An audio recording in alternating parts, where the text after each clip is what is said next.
सुनहरे सूरज ने आकाश में अपनी किरणें बिखेरी, दुनिया को लाल और नारंगी रंग में रंग दिया। जैसे ऊंचे पहाड़ों के बीच एक शक्तिशाली आकृति खड़ी थी। यह कोई साधारण प्राणी नहीं था, यह भगवान राम के समर्पित सेवक, वफादारी और ताकत के अवतार हनुमान थे। उनका मांसल शरीर ऐसे चमक रहा था मानो सूर्य से ही बना हो, और उनके हाथ में पवित्र गदा थी जो रक्षा और सेवा के लिए तैयार थी। हनुमान बादलों में बसे एक राज्य के सामने खड़े थे।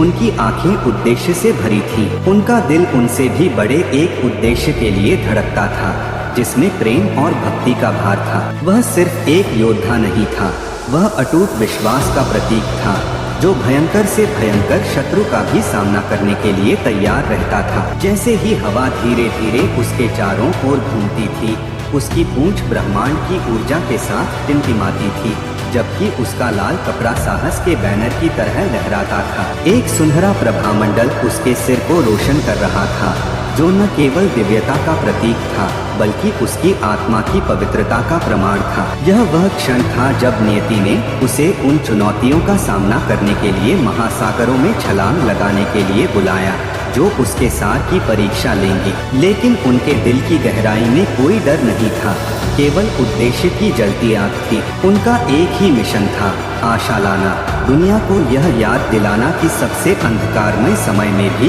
भक्ति और साहस सब कुछ जीत सकते हैं। जैसे ही उसके पैर जमीन से उठे, आकाश में उड़ने के लिए तैयार हुए, आप इसे महसूस कर सकते थे, किसी प्राचीन, किसी शक्तिशाली चीज की हलचल। हनुमान सिर्फ किंवदंती के पात्र नहीं थे, वह अनुस्मारक था कि पर्याप्त विश्वास के साथ असंभव को भी संभव बनाया जा सकता है।